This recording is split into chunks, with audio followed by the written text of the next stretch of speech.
বাংলা সবার মন খারাপ। বাংলার নবাব আলীবর্দী খানার আমাদের মধ্যে আর নেই। তিনি গত হয়েছেন বেলা 9টা নাগাদ, এখন বেলা প্রায় 11টা। আশেপাশে বেশ মেলা বসবার মতো পরিস্থিতি স্বাভাবিকভাবেই। নবাব মারা গেছেন, 10-20 থেকে লোক আসছে গা থেকে, শহর থেকে, বিভিন্ন জায়গার থেকে। গরম বুঝতেই পারছিস, আইসক্রিম তো লস্যি আইসক্রিমের দোকান বসে গেছে, কিন্তু সব খাওয়া দাওয়া হচ্ছে নীরবে। নবাব আর আমাদের মধ্যে নেই, এরম পরিস্থিতি একটা ভাব বাংলার। ঠিক ওই সময় কিছু সময় পরে বেলা 2টো নাগাদ দেখা যাচ্ছে ব্যালকনি থেকে, রাজদরবারের ব্যালকনিতে এগিয়ে এসে দাঁড়ালো তরুণ যুবক।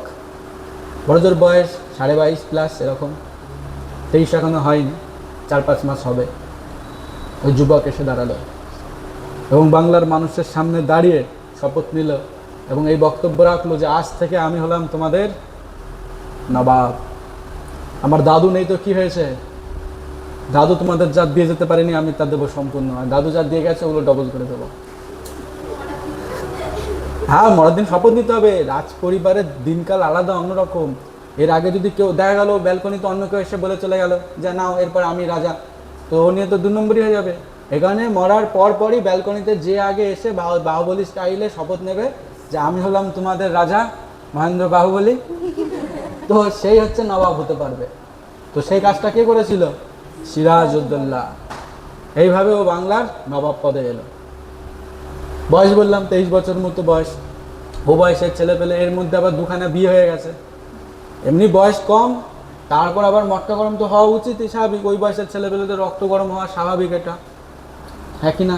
আমিও কিছু বছর আগে ওই বয়স দিয়ে পার হয়ে গেছি, কতটা রক্ত গরম ছিলাম তখন টের পেয়েছি। তো সব মিলে হচ্ছে ও বয়সে রক্ত গরম হওয়া স্বাভাবিক। তারপর আবার ছেলে 2টো বিয়ে করে নিয়েছে, এ তো মাথা গরম হওয়া স্বাভাবিক। তো মোটামুটি এইভাবে আমাদের বাংলার নবাব প্রচণ্ড একগুয়ে। মানে যদি আমি তোকে এক কথায় বুঝাতে চাই যে সিরাজ 23 বছর বয়সে কেমন ছিল, এমন একটা বাংলার কোনো একটা জননেতার নাম দাও ইকুয়াল টু তার সাথে মিলানো যায়, অভিষেক বন্দ্যোপাধ্যায়। ওর না, আমাদের সিরাজ বিপ্লবী একজন। আমরা পড়তে পড়তে দেখতে পাবো যে ভারতবর্ষে প্রথম যদি কেউ ব্রিটিশদের বিরুদ্ধে বিপ্লব করে থাকে তাহলে সিরাজউদ্দৌলা। এবং শুধু তাই নয়, সুভাষচন্দ্র বসু দাবি তুলেছিল যে সিরাজের যে বার্থডের দিনটা শহীদ দিবস হিসাবে পালন করা হয়ে থাকুক। কারণ খেয়াল করে দেখেন, আমরা তো পড়েছি 1757 সাল পলাশির যুদ্ধ কার দ্বারা হয়েছে? সিরাজ। সিরাজকে বলতেই পারি তো বাংলার প্রথম বিপ্লবী, এবং তাকে প্রাণ হারাতে হয়েছে। বুঝা গেল? সেই হিসাবে বাংলার প্রথম বিপ্লবী সুভাষ যতক্ষণ বলে গেছে আমরা অস্বীকার কেন করব? কিন্তু মানা হয় না, জাতের ব্যাপার একটাই রকম থাকে। তবুও সিরাজকে যদি 23 বছরের ছেলে কীরকম যদি দেখায় বা কীরকম যদি বলি দৃষ্টিভঙ্গি, এখনকার অভিষেক বন্দ্যোপাধ্যায়ের সাথে পুরো মিলে যায়। ওর মতো পুরো বডি ল্যাঙ্গুয়েজ, ওর মতো কথাবার্তা, ইনস্ট্যান্ট ডিসিশন, বয়োজ্যেষ্ঠ লোকজনদেরকে না মানা। না, দেখতে আমাদের সিরাজ হ্যান্ডসাম ছিল। ও বাবা, ওর থেকেও ভালো। তুই ওকে ভালো বলছিস? না, খারাপ না ভাই, দেখতে না ভালোই, দেখতে ভালো, অস্বীকার করে লাভ না। এখন জিম ফিম গিয়ে বেশ একদম করে একদম কী যেন বলে শব্দতে, যাই হোক ছাত্রী শব্দ একটা কি একটা আছে, না না ওরকম বলতে চাইছি না, মানে বেশ ইয়ে টাইপের হয়েছে একদম, বেশ যাই হোক ওরকম ব্যাপার। তো পুরো সেম টু সেম। কেন বলছি তার কারণ এটাই, এটা বলবার কারণ আছে কেন সিরাজকে বর্তমান অভিষেক বন্দ্যোপাধ্যায়ের বডি ল্যাঙ্গুয়েজের সাথে বা ওর ডিসিশনের সাথে তুলনা করার একটাই কারণ, সেটা হলো এপ্রিলে সিরাজ ক্ষমতায় এসে 1756-তে।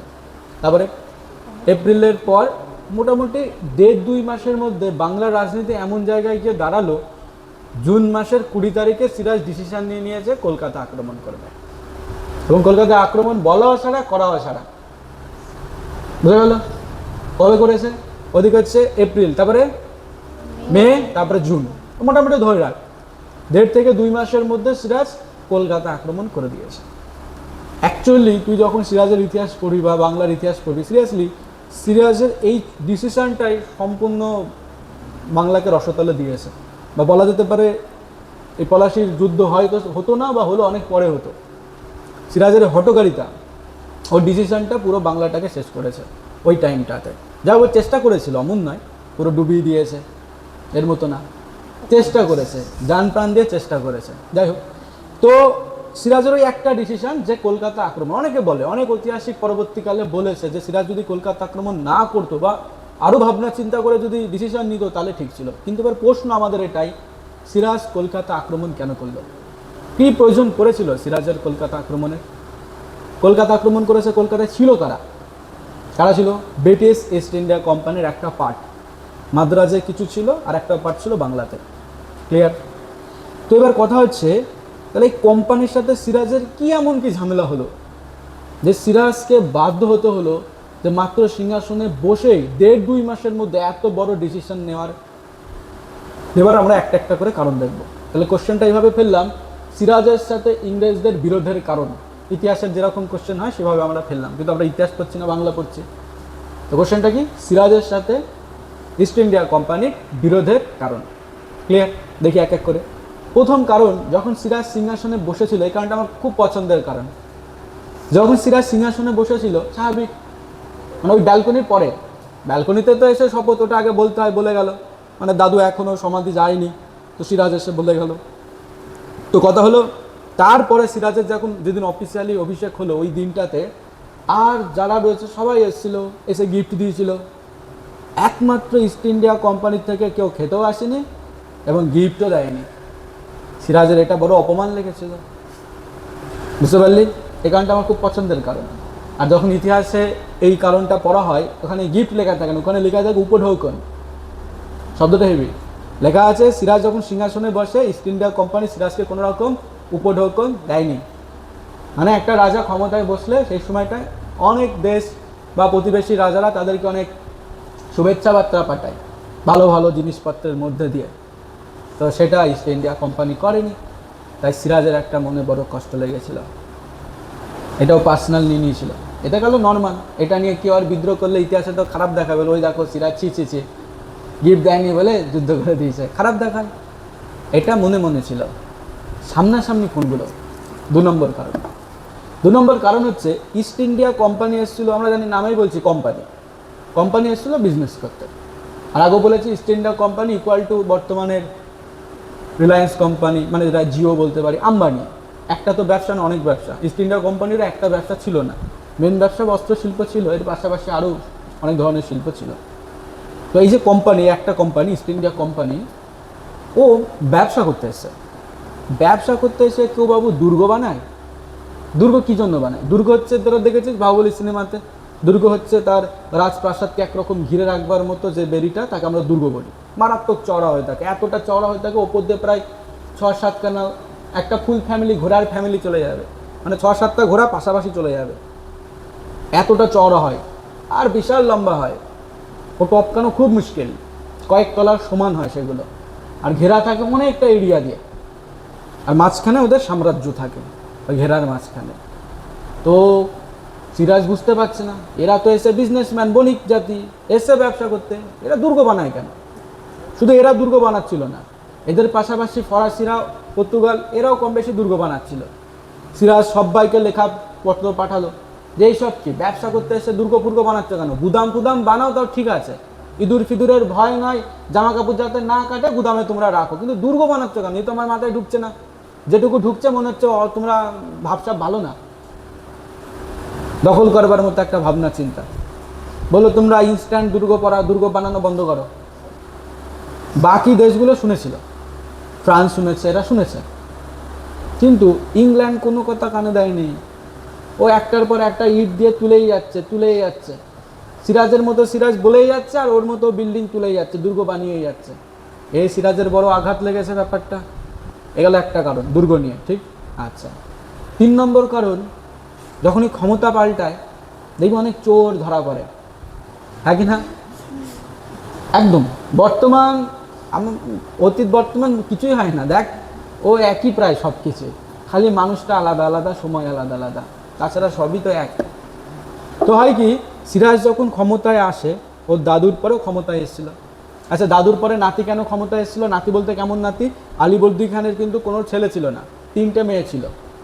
একটা মেয়ের নাম ছিল জাহানারা বলে কিছু ছিল, ওর নামটা পরবর্তীকালে ওই ঘসেটি বেগম হয়েছিল। আর একটার নাম ছিল মুন্নি, আর একটার নাম আমিনা। মুন্নি কি নামে জানি না, ওর আসল নাম জানি না, ধরে না মুন্নি। কী বললাম? ঘসটি, মুন্নি, আমিনা। আমিনার ছেলে ছিল সিরাজ, আর মুন্নির ছেলে ছিল শওকত জং। মুন্নি আবার মরে যাওয়ার সময় ঘসটিকে বলেছিল, হে দিদি আমার ছেলেটাকে তুই দেখিসনি। ও বলতো ঠিক আছে আমি বড় করবো খুনি। তো এই কারণে শওকত জংকে বড় করেছে ঘসটি। বোঝা গেছে? এটা আবার পরে আসবে, খালি এটুকু জেনে রাখ। ক্লিয়ার? তাহলে আলিবর্দী খানের কয় মেয়ে? 3 মেয়ে। কি কি? ঘসটি বেগম, মুন্নি আর আমিনা। মুন্নির একটা নাম আছে কিন্তু আমার মনে নেই। যাই হোক, আমিনার ছেলেকে সিরাজউদ্দৌলা, সিংহাসনে কে বসলো? সিরাজউদ্দৌলা। বলে এটুকু সবার ক্লিয়ার? ব্যাস, তারপর দেখ কি হয়। তো এবার সিরাজ ক্ষমতায় বসলো। এই যে সিরাজ যে ক্ষমতায় বসবে এটা না অনেকেও মেনে নিতে পারছে না, বিশেষ করে ফ্যামিলির মধ্যে। সবার ইচ্ছা ছিল শওকত জং ক্ষমতায় বসবে, এমনকি মির্জাফরেরও ইচ্ছা ছিল সে ক্ষমতায় বসবে। মির্জাফর আবার ওদের রিলেশনের মধ্যেই পড়ে।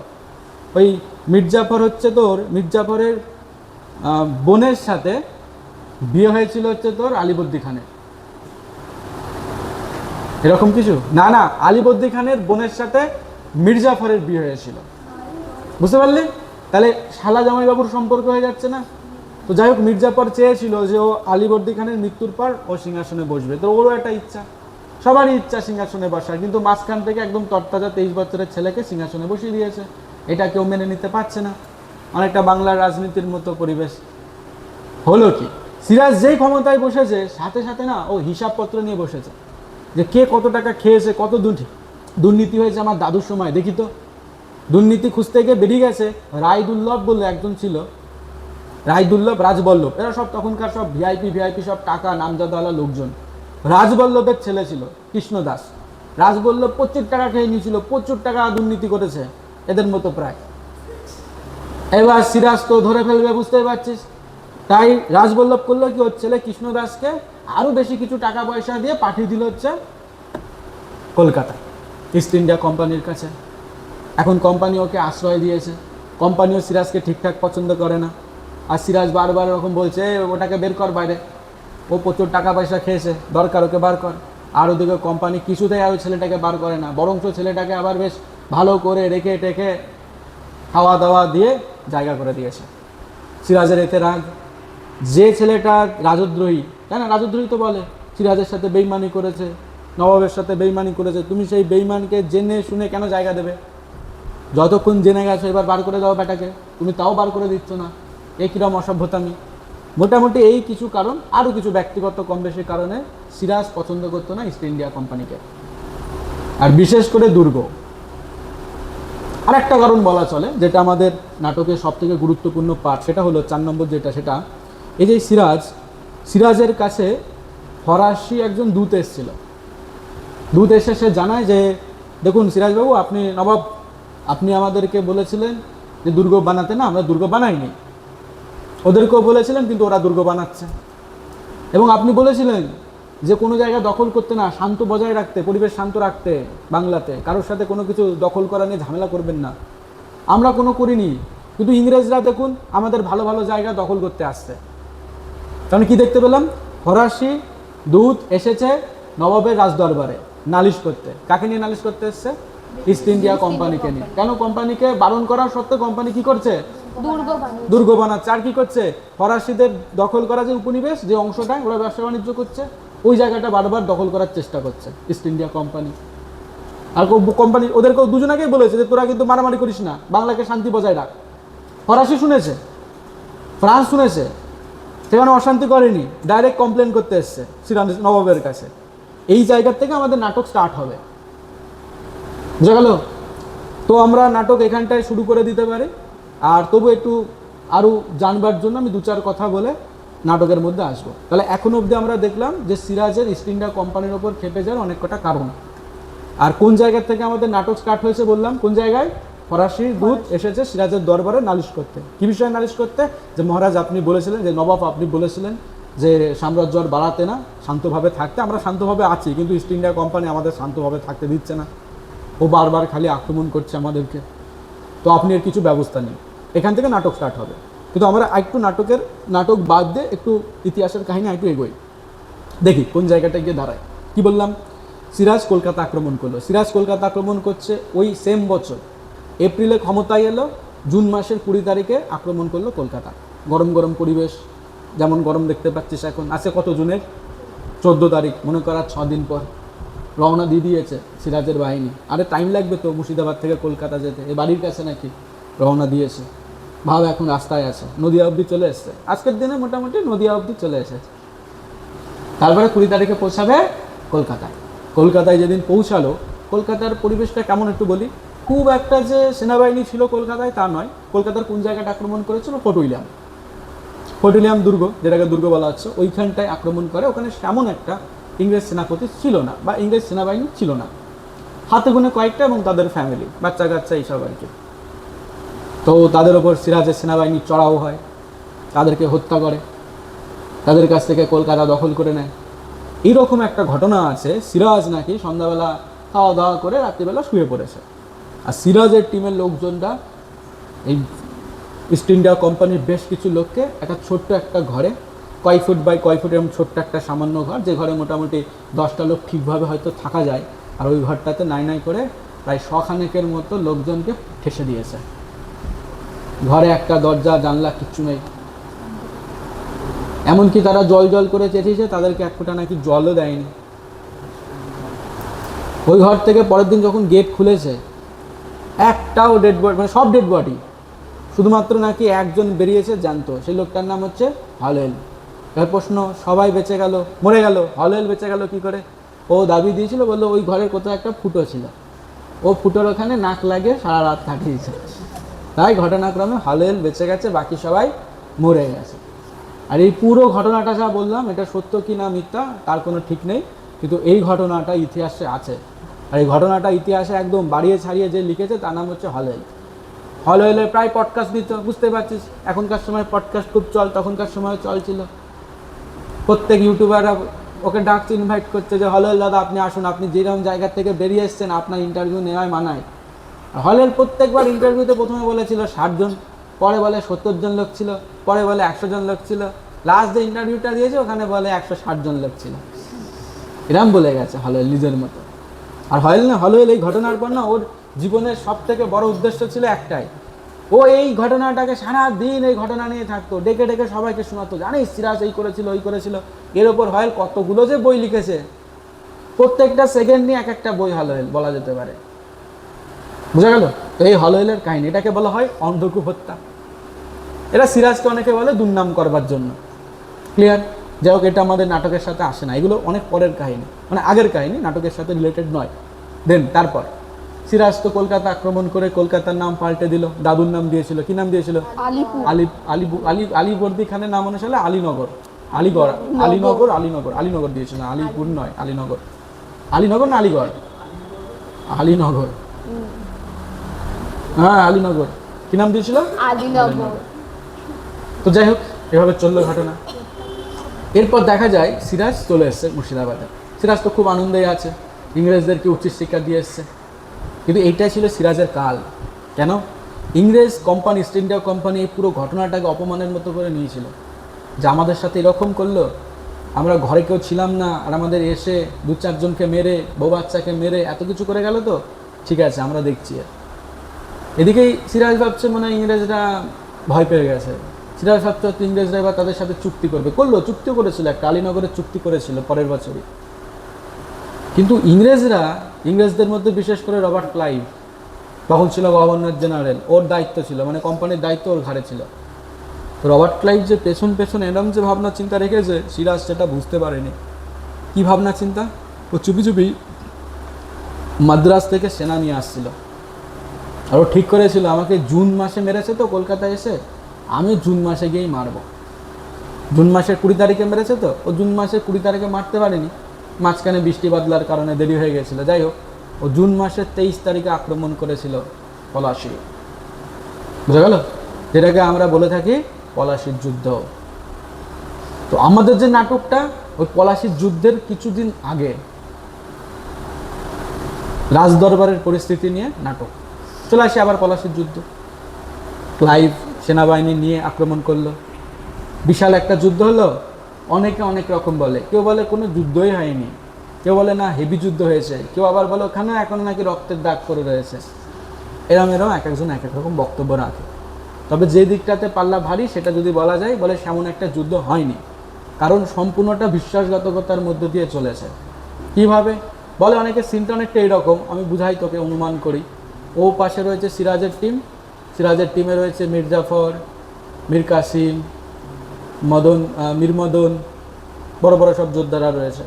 আর এই সাইডে রয়েছে ইংরেজের ইস্ট ইন্ডিয়া কোম্পানি রবার্ট ক্লাইভের টিম। হঠাৎ করে দেখা যায় দুই টিম একে অপরকে দেখছে, যুদ্ধ করবে, যে রেফারি বাঁশি দেবে। তারপর ঠিক ওই সময়টায় মীর জাফর একটা বেশ আভিজাত্য ভঙ্গিমায় টুক টুক টুক টুক করে হেঁটে এসে ইংরেজ ইস্ট ইন্ডিয়া কোম্পানিদের বাউন্ডারিতে এসে দাঁড়ালো। দাঁড়িয়ে নিয়ে বলল, যে যে বাঁচতে চাও, সুস্থভাবে বাড়ি ফিরতে চাও, এই দিকে চলে আসো। যাদের লড়াই করবার ইচ্ছা আছে ওখানে দাঁড়িয়ে থাকো, আমরা আক্রমণ করছি। মীর জাফর ছিল তো বড় সেনাপতি, সেনাপতি যদি এই টিমে চলে আসে তাহলে সৈন্যরা আর বেকার বেকার ওখানে দাঁড়িয়ে থাকবে নাকি? সৈন্যরাও এই পাশে চলে এলো। লাস্টে গিয়ে দেখা যাচ্ছে হাতে গুনে কয়েকটা দাঁড়িয়ে রয়েছে। এভাবে আর যুদ্ধ হয়? হলো, 2-4টে যুদ্ধ হলো, 2-4টে লোক মরল। অনেকেই বক্তব্য রাখে পলাশির যুদ্ধতে খুব একটা ওভাবে যুদ্ধ হয়নি, যেমনটা বলা হয়ে থাকে।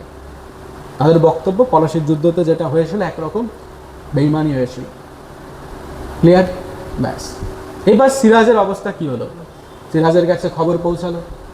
ও সেরকমভাবে ওভাবে যুদ্ধের ময়দানে উপস্থিত না থেকেও বেশ ছিল, কিছুভাবে অ্যাক্টিভ ছিল। বাট ও পরিস্থিতি এরকম দেখে ওকে ও আরও যেসব শুভাকাঙ্ক্ষী আছে তারা বললো যে মহারাজ আপনি এবার পালিয়ে যান, আপনাকে যদি এরা ধরতে পারে আপনাকে মেরে দেবে। তখন সিরাজের আর কিছু করার নেই, দেখলো এটাই সব থেকে ভালো, এখন আপাতত তো পালিয়ে যায়, পরে আবার নয় বিপ্লব করা যাবে। এর আগে আমরা ইতিহাসে অনেক দেখেছি, হুমায়ুনের ক্ষেত্রেই দেখেছি। হুমায়ুন যখন শেরশাহ সুরির সাথে যুদ্ধ করলো 1539 আর 1540-এ, চৌসারের যুদ্ধ আর বিলগ্রামের যুদ্ধ, দুটোতেই হেরেছে হুমায়ুন। কিন্তু হুমায়ুন পরের বার আর লড়াই করলো না, হুমায়ুন তাড়াতাড়ি পালিয়ে গেছিলো, পালিয়ে চলে গেছিলো ইরানে, ইরাকের ওই সাইডটাতে। ওখানে গিয়ে আরও মার্শাল আর্ট ফাট শিখে, জুডো ফুডো শিখে তারপর আবার বেশ কয়েক বছর পর ফিরে এসেছিলো, 15 বছর পর ফিরে এসে শেরশাহ বংশধর যে ছিল তার সাথে লড়াই করে আবার ক্ষমতা দখল করেছিল। এইভাবে মুঘল সাম্রাজ্যের আবার প্রতিষ্ঠা হয়েছিল, পুনরায় প্রতিষ্ঠা হয়েছিল। তো সিরাজও তাই ভাবলো, আপাতত এখন পরিস্থিতি যা আছে আমি চলে যাই, কিছু সময় পর আবার ফিরে আসবো। ক্লিয়ার? এই ঠিক করে সিরাজ পালানোর চেষ্টা করলো। পণ্যে পড়লো একটা লুঙ্গি আর একটা স্যান্ডো গেঞ্জি। হ্যাঁ রে, রাজার বেশে তো পালালে হবে না, অত ধরে ফেলবে। লাক্সকজি কোম্পানির স্যান্ডো গেঞ্জি আর লুঙ্গি এই পরে সিরাজ রওনা দিল। কিন্তু সিরাজ পায়ের ওই নাগরা মারা জুতোটা পরতে খুলতে ভুলে গেছে। হাই ফাই রাজার যে জুতো, ওই জুতো পরেই বেরিয়ে গেছে, অভ্যাস। ব্যাস, ওর যে পায়ে যে জুতোটা আসে, যে খুলতে হতো, ওর মাথায় একবারও আসেনি। আর ওই জুতোটাই ওকে পুরো ফাঁসিয়েছে। ও যখন বেশ নৌকো করে যাতায়াত করলো, 2-1 দিন যাতায়াত করে হঠাৎ খিদে খাদে পেয়েছে, বুঝতে পারছিস, নৌকোর থেকে নেমে গিয়ে একটা ধাবায় গেছে, তরকা রুটি খাবে। ওই দোকানে গিয়ে বসেছে, ওর সাথে 2-1 জন ছিল। বললো যে 2টো রুটি দাও, 4টে রুটি দাও আর হাফ প্লেট তরকা দাও। তো দিয়েছে, খাচ্ছিল। ওই তরকার দোকানের মালিক ও দেখছে এই আবার কিরম লোকে, ফকির লোক, লুঙ্গি পরে আছে, গেঞ্জি পরে আছে, লাক্সকজি, তরকা রুটি খাচ্ছে, জুতো এত সুন্দর কেন, মণিমুক্ত খচিত জুতো, এ ব্যাপার কি? আবার ভালো করে মুখ দেখে দেখে, এ তো নবাব সিরাজদৌল্লা। আর ওই তরকাওয়ালার না সিরাজের সাথে ঝামেলা ছিল। হ্যাঁ, একবার এই তরকাওয়ালার সাথে সিরাজের ঝামেলা হয়েছিল, তরকা খাওয়া নিয়ে ঝামেলা হয়েছিল। ওইখান থেকে ওকে রাজদরবার থেকে বার করে দিয়েছিল। আগে রাজ পরিবারে তরকা রুটি বানাতো, নুন কম হয়, ঝাল কম হয়, এরকম কিছু হয়, তো ওকে বার করে দিয়েছিল অপমান করে। এবার দেখলো এই সুবর্ণ সুযোগ, সিরাজ আমায় একবার অপমান করেছিল না, আমি এর প্রতিশোধ নেব। ও সিরাজকে ভালো মন্দ খাইয়েছে, হচ্ছে আরু খান একটু খেয়ে দেবে, একটু শোন। বেশ দুপুরের ঘুম টুম দিতে নিয়েছে। বাঙালি, বুঝতেই পারছিস, বাঙালি না মুসলমান, বাট বাঙালি মুসলমান সিরাজ। বাংলার মধ্যে থাকলে তো ওইটা আছে, দুপুরবেলা ভরা পেটে খাওয়ার পর একটু না শুলে ভালো লাগে না। তো সিরাজও শুয়েছে। আর ওইদিকে ওই লোক, ওই কাকা গিয়ে তাড়াতাড়ি খবর দিয়েছে লোকজনদেরকে। আর ওইদিকে মীর জাফরের টিমও খুঁজে বেড়াচ্ছে পাগলের মতো, কাকে? সিরাজকে। ওদের একটা টিমেকে দেখতে পেয়েছে, বললো তাড়াতাড়ি আসুন, সিরাজ আমার ধাবায় শুয়ে রয়েছে, ঘুমাচ্ছে, দুপুরের ঘুম দিচ্ছে। তাড়াতাড়ি করে ডেকে নিয়ে এসে সিরাজকে ধরিয়ে দেয়। আবার সিরাজকে নিয়ে যায়, খুব অত্যাচার করে সিরাজকে হত্যা করা হয়। অবশ্যই সিরাজকে হত্যা যে করেছে, এখানেও খুব ভয়ানক একটা ব্যাপার। প্রথমে সিরাজের জেল দিয়েছিল, সিরাজকে রাজদ্রোহী বানিয়ে দিয়েছে বিচারে, যাই হোক জেল দিয়েছিল। মাটির নিচে একটা বিভৎস অন্ধকারে জাস্ট খালি একটা মোমবাতি জ্বলছে, প্রদীপ জ্বলছে, এরকম একটা জেলখানায় সিরাজকে আটকে রেখেছে। হঠাৎ করে একদিন সন্ধ্যাবেলায় ওই জেলখানার ভেতরে ঢুকছে একটা পরিচিত মুখ সিরাজের। ওই ছেলেটা সিরাজের প্রায় বয়সী। সিরাজের মা আমিনা ওই সিরাজকে আর ওই ছেলেটাকে কোলে পিঠে মানুষ করেছিল, সিরাজের বন্ধু, জিগরি দোস্ত।